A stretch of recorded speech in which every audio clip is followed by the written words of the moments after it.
So hello everybody, this is Bhante Joe here, and I'm just here outside the Dhahatuna Kuti and thought to record a short Dhamma-Vinaya for the internet.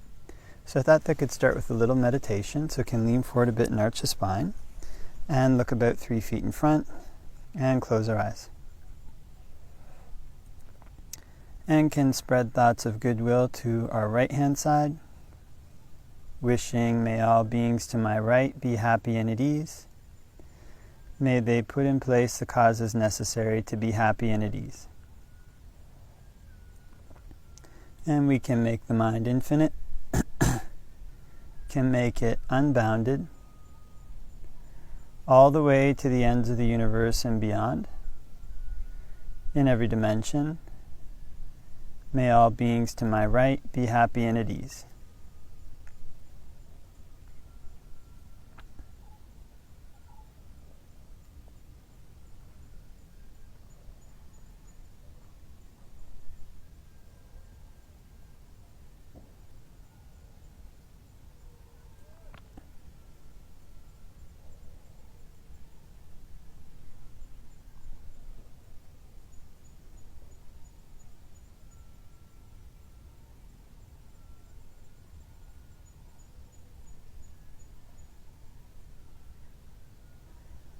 And we can spread thoughts of goodwill to our right hand side and our left hand side. May all beings to my right and my left be happy and at ease. May they put in place the causes necessary to be happy and at ease.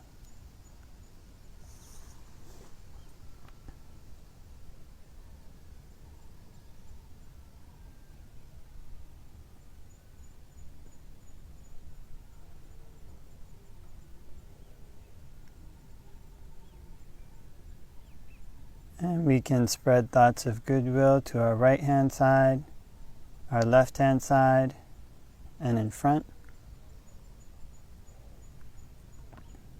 May all beings to my right, my left, and in front be happy and at ease. May they put in place the causes necessary to be happy and at ease.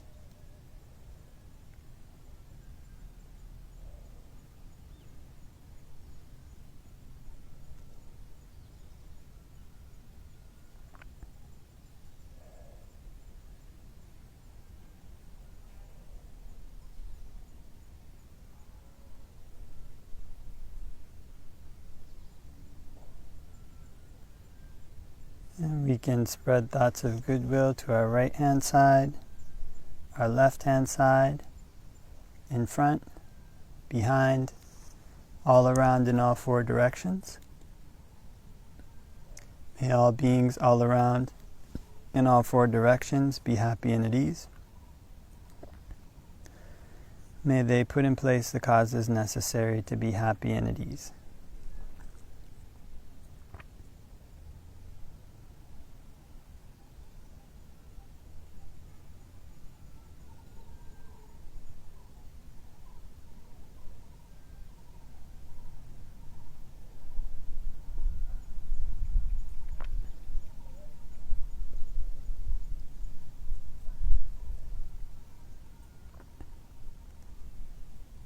And we can spread thoughts of goodwill to our right hand side, our left hand side, in front, behind, and above. May all beings in all 4 directions and above be happy and at ease. May they put in place the causes necessary to be happy and at ease.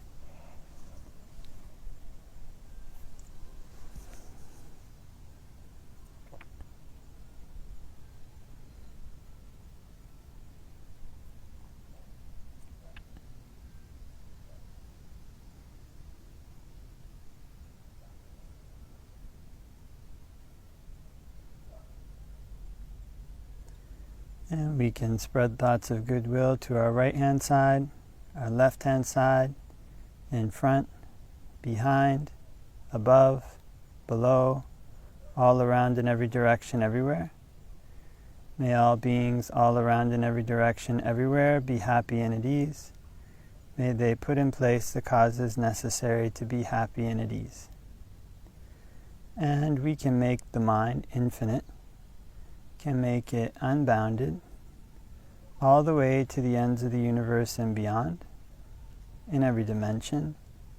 May all beings all around everywhere be happy and at ease.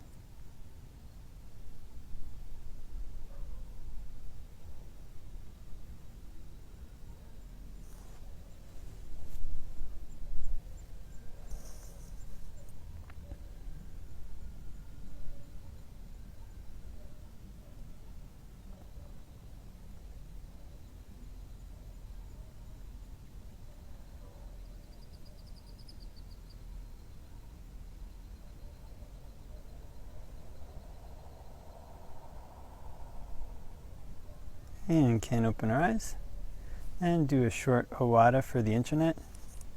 Namo tassa bhagavato arahato samma sambuddhassa. Namo tassa bhagavato arahato samma sambuddhassa. Namo tassa bhagavato arahato samma sambuddhassa. Buddhaṃ saranang gacchāmi, Dhammaṃ saranang gacchāmi, Sanghaṃ saranang gacchāmi. Dutiyampi Buddhaṃ saranang gacchāmi, Dutiyampi Dhammaṃ saranang gacchāmi, Dutiyampi Sanghaṃ saranang gacchāmi.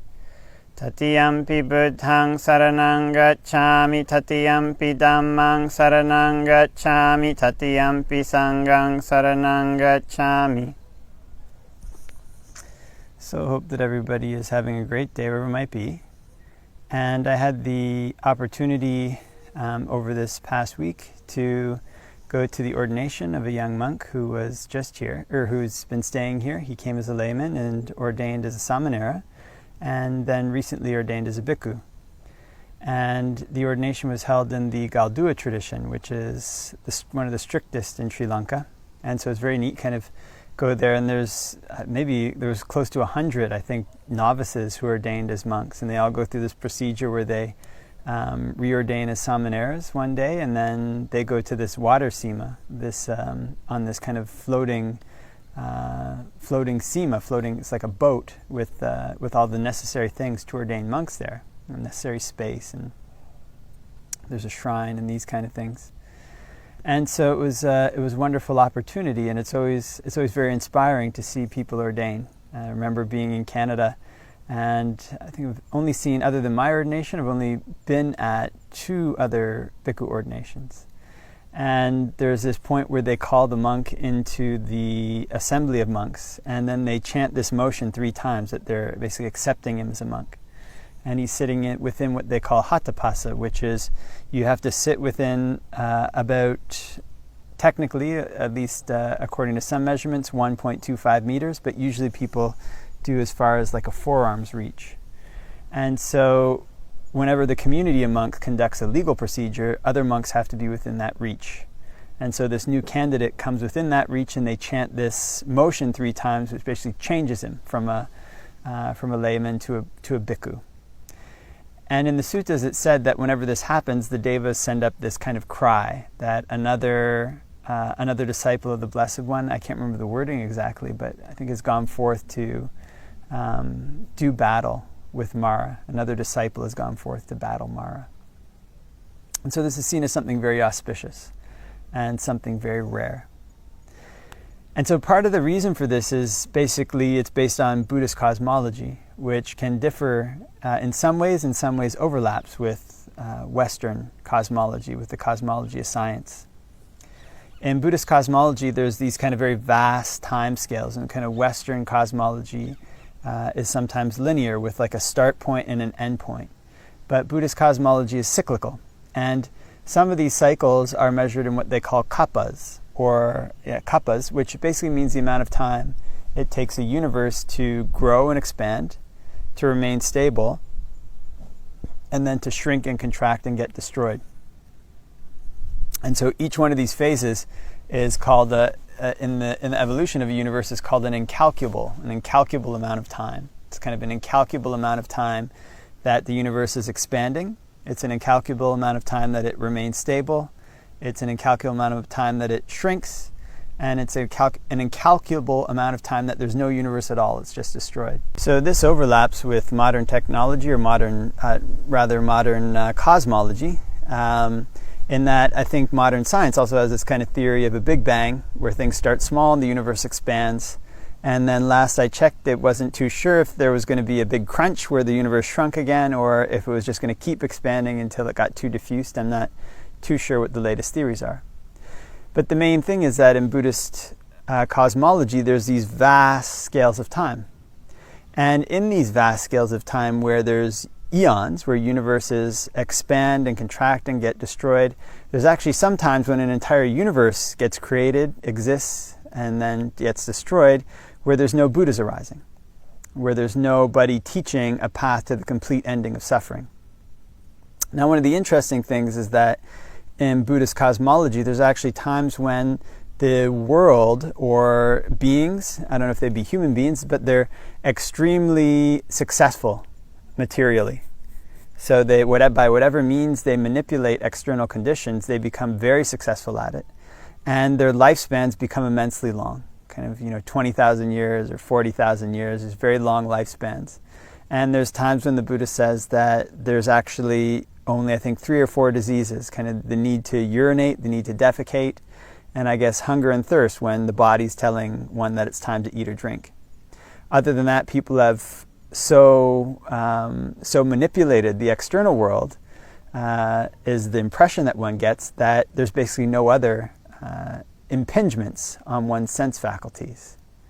But he says even at that time, there's teachers who teach that the world is full of suffering.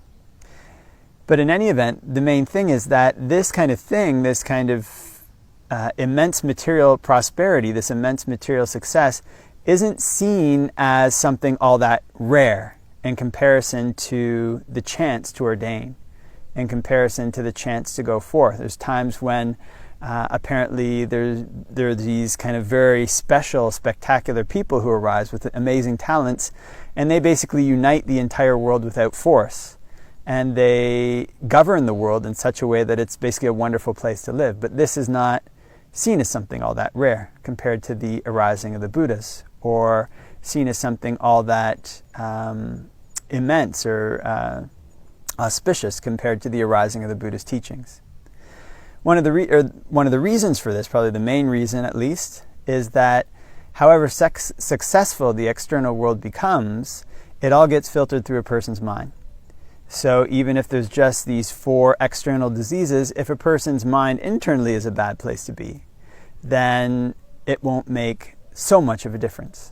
Kind of people can still suffer immensely amidst quite a lot of splendor externally, amidst quite a lot of success externally. So what's seen as rare is that there's actually beings who arise who teach a path to the complete ending of suffering. That there's a way that one can train one's mind so that no matter what external conditions contact it, one doesn't have to suffer because of those external conditions.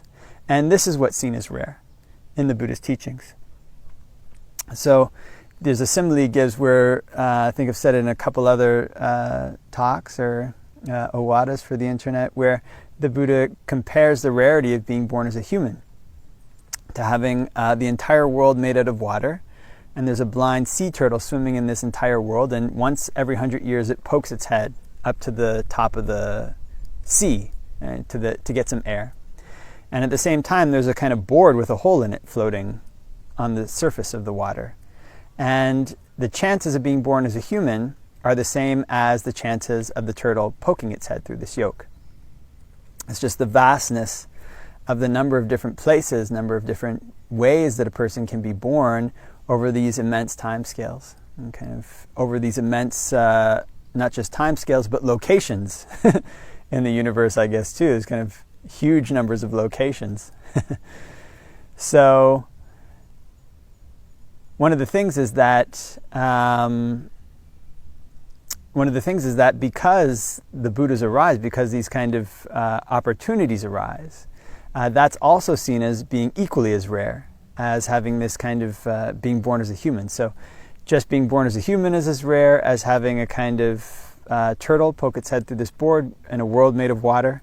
As rare as that is to have a Buddha arise that teaches the path to suffering that doesn't depend on external conditions. And also rare is basically for one to be born in a situation where one gets to hear those teachings. And I can't remember all the different permutations, but kind of very rare as well to even have the faculties that one can listen and understand the Buddhist teachings. That one is not somebody who has an impairment in their mind, and one is born in this place where one encounters them. So in Buddhist cosmology, the vastness, the rarity of all these conditions coming together is what makes the opportunity to go forth as a monk such a rare thing. And it's said, mentioned earlier, kind of the devas sent up this cry, kind of from, at least think of it, that the devas sent up this cry from kind of the lower realms up to the higher realms, that another disciple of the Blessed One has kind of gone forth to do battle with Mara, because it's something so rare. It's an opportunity that's so hard to come by in samsara. So for this reason, seeing all these kind of young monks, some of them were very young, some were very old, or older. I think some were retired, all kind of going forth for this same purpose, to try to find a happiness that doesn't depend on external conditions. Whatever stage in life all these men were at, they'd seen that basically they weren't going to find the happiness they were searching for in just manipulating the world, kind of whatever countries they came from. This was something that perhaps, at least I can't say for all, but that's the reason that people go forth. That's the reason why they take up the robes, is to do battle with Mara. And this Mara is nothing other than the defilements that exist within a person's own mind, kind of the defilements that cause a person to run here and there, seeking ever fresh delight. And so the revolutionary thing that the Buddha teaches is that it's possible for us to train our minds in such a way that we don't have to have these defilements. It's possible for us to train our minds in such a way that whatever contacts come into play, whether they're pleasant or unpleasant, a person doesn't have to suffer because of them. And so it's said in the suttas, there is the unborn, the unformed, the uncreated, the unoriginated. If there wasn't the unborn, the unformed, the uncreated, the unoriginated, there'd be no escape from the born, the formed, the created, the originated. Just paraphrasing here. But because there's the unborn, there is an escape. And these young men take up the robes, ideally, to seek such an escape. So it's a wonderful opportunity to be able to witness this transformation, and see so many people taking up the robes, seeing so many people donning what they call the banner of the Arahants, for the sake of doing battle with Mara, and for the sake of trying to find this kind of happiness within their own minds, for the sake of finding something that's unborn, that's unformed, that's uncreated, that's unoriginated, that doesn't depend on any external conditions at all, so that one can find a happiness that doesn't change. So just a short owada on the inspiration of seeing many people go forth in the holy life, and wishing them all the best in their practice, and may they attain Nibbana soon. Okay? So hope that everybody has a great day wherever they might be, and wishing all the blessings of Dhamma practice.